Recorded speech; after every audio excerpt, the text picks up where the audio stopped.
Too big to fail. You remember those words from 2008 when we were talking about the banking crisis that happened?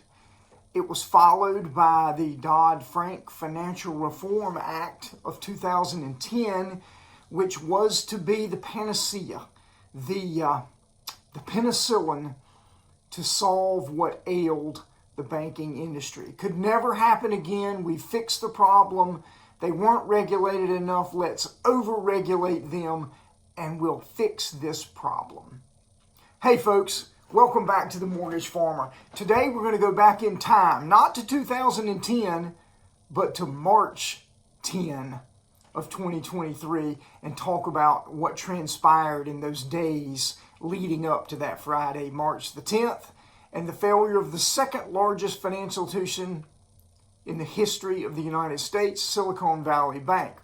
So the reason this is something I want to talk about today is because today, May the 16th, the former CEO of Silicon Valley Bank, Greg Becker, is meeting with the Senate Banking Committee to offer his mea culpa for what happened with that particular bank. The problem is, as I see it, is yes, he owes the American people an apology for the way he managed that financial institution, but there's a few that are getting off scot-free that are equally responsible for what happened. I'm talking to you, Jerome Powell, and the Federal Open Market Committee, and your decision to continually manipulate our free market by raising and lowering the federal funds rate almost on a whim so that you can make the numbers look the way you want them to look. Let's go back in time. So, Silicon Valley Bank was a bank with well over $200 billion in assets. But there was a problem there. They were gaining their assets in a way that was, shall we say, not the old-fashioned way where you go out on the street and you talk people into coming and joining your particular bank and putting their hard-earned money in deposit accounts and earning a rate of return. They were growing their assets different than that. They were the number one source for the tech sector for venture capital. Now, if you know anything about investing, venture capital is risky. And with that risk comes greater returns, but as we see now retroactively, it also comes with a greater risk. In this particular case, a risk to the American public because the American public, through FDIC, was the one that had to bail them out. First, let's talk about this. There are roughly 5,000 banks in the United States, and there's roughly the same number of credit unions, about 5,000 credit unions here in the United States. Let's go back again in time to 2005, 2006. The question one would ask is, how many bank failures in a given year is an acceptable number of bank failures? And the answer is going to surprise you. According to one national economist, the number of bank failures that would deemed to be an appropriate number is any number greater than 0. In the history of the United States and our banking system, there had never been a year that did not have a bank failure until 2005. And then the second year without a bank failure was 2006. Do we remember what happened in 2007? I think we do. And it followed up 2008 and the crisis and all the failures. And that phrase that I gave at the beginning, too big to fail. And then we had 2010 and the Dodd-Frank Financial Reform Act. And we had solved the problems yet again. And here we are again in 2023, coming back with the same issues. So let's talk a little bit about what happened to Silicon Valley Bank. On March the 8th, that was a Wednesday, March the 8th, in an effort to shore up their balance sheet, which, by the way, was bleeding profusely, they sold a little over $2 billion, billion with a B, dollars, in Treasury securities. That in and of itself isn't that big of a deal. They sold them at a loss. And the reason they did that is because they needed the cash to meet their regular daily demands. But the reason they sold them at a loss is because they had been buying up Treasury securities because rates were low and it was a good way to infuse cash into their banking system by doing that. So they were buying up Treasury securities at low yields, but very secure yields, 2%, 3%, whatever those numbers happen to be. However, the last 15 months, what we've seen is the Fed raising interest rates.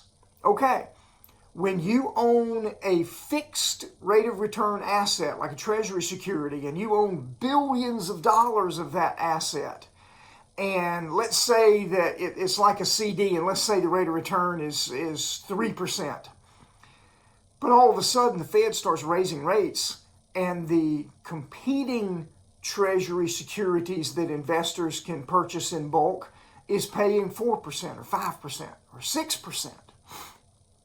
Your Treasuries now, they aren't worth anything. As a matter of fact, you're losing money. So they sold those $2 billion in Treasury securities at a loss because they needed the cash so bad to meet daily demand that they didn't have a choice to lose hundreds of millions of dollars by selling those securities at a loss. That was Wednesday. Thursday, the stock tanks and in the process begins pulling down the stock prices of other similar banks in the area. How about this? In a 10-hour period on Thursday, March the 9th, $42 billion was withdrawn from Silicon Valley Bank.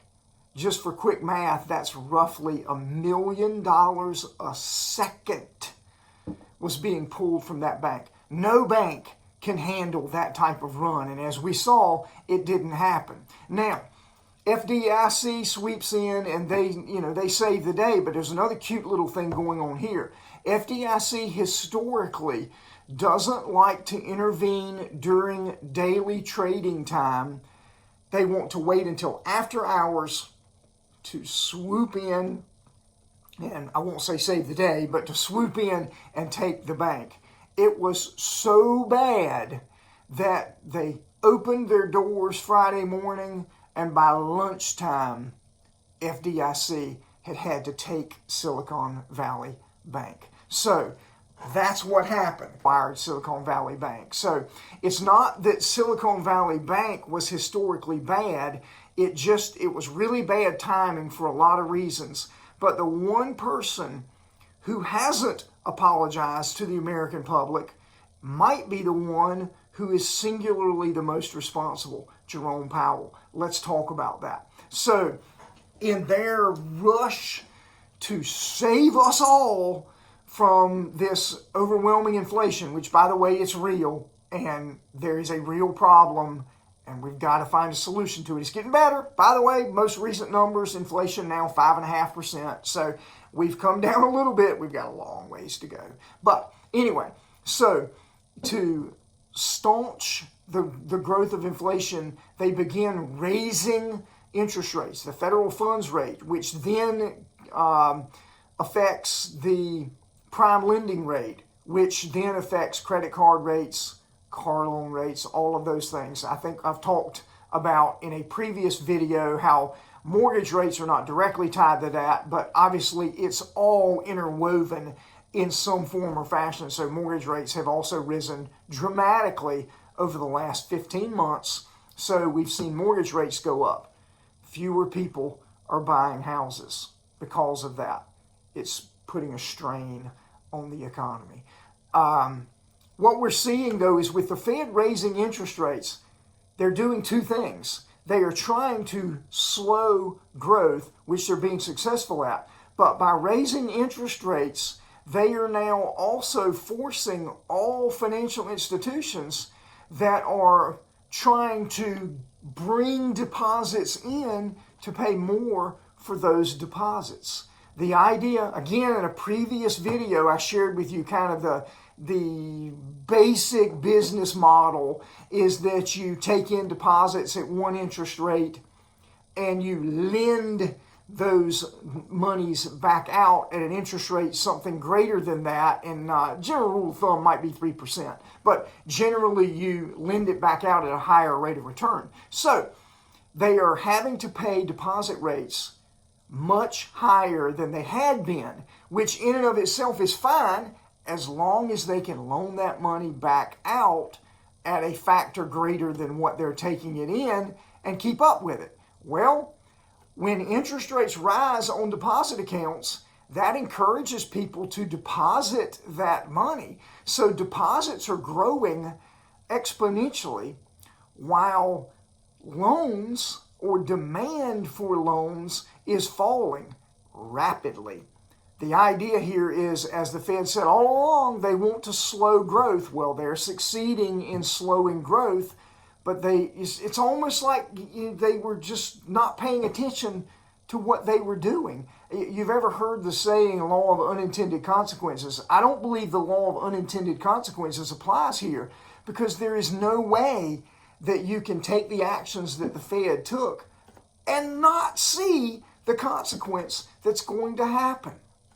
When you raise the federal funds rate, you're pushing all rates up, including the deposit rates that banks are having to pay to their customers, while at the same time your stated goal was to limit growth. You want to reduce borrowing, and you have succeeded. So all you have done is put major pressure on financial institutions because they're paying out these deposit rates. And if they could lend the money at a higher rate, life would be good. But they're not lending the money because no one is borrowing, because they are succeeding in their goal of curbing growth. That's what's been going on here. And conspicuously absent is an acknowledgement by the Federal Open Market Committee that they played a hand in what we're seeing with Silicon Valley Bank, and then to follow that, First Republic and Signature Bank. All of those, that's just the tip of the iceberg. But remember, as I said a moment ago, the correct number of bank failures in a given year is, according to one economist, any number greater than zero. If you have zero, you should be looking, because something is wrong. And that's what we saw happening. Again, first time we had ever had a year with no bank failures, 2005. Second time we had ever had a year with no bank failures, 2006. And then what happened in 2007? What do they think is going to happen? So I'll close up here with this kind of statement. I have been saying for a while that I believe that we have seen the end of the Federal Open Market Committee raising the federal funds rate for the foreseeable future. Today is May the 16th. We'll see what happens at their next meeting. They already alluded to it in their last meeting, which I had actually forecast before that meeting, that we would see that they would either not raise rates or that they would raise them only a quarter, which they did, but that they would add language afterwards implying that they were going to have to take a pause. Even though inflation is still much higher than they want it to be, these unintended, I use that, it's an oxymoron, unintended consequences. I don't know how they can be unintended. It was there for anybody with eyes to see. Well, I apologize for being long-winded. I hope you've enjoyed this video. Please hit that like button and please hit that subscribe button for us. We grow this channel by the traffic that we get from these videos. I hope you've enjoyed this video. Please leave a comment down in the comment section if you agree with me, disagree with me, have a different point of view on what's happening. Please understand, this is just one point of view. There are reasons that they have chosen to raise the federal funds rate, and I understand that. There are reasons that Silicon Valley Bank failed above and beyond the fault of the Fed, but it's certainly something that deserves having the curtain pulled back on and look at. Thanks again for watching, and thanks for coming here to visit the channel at The Mortgage Farmer.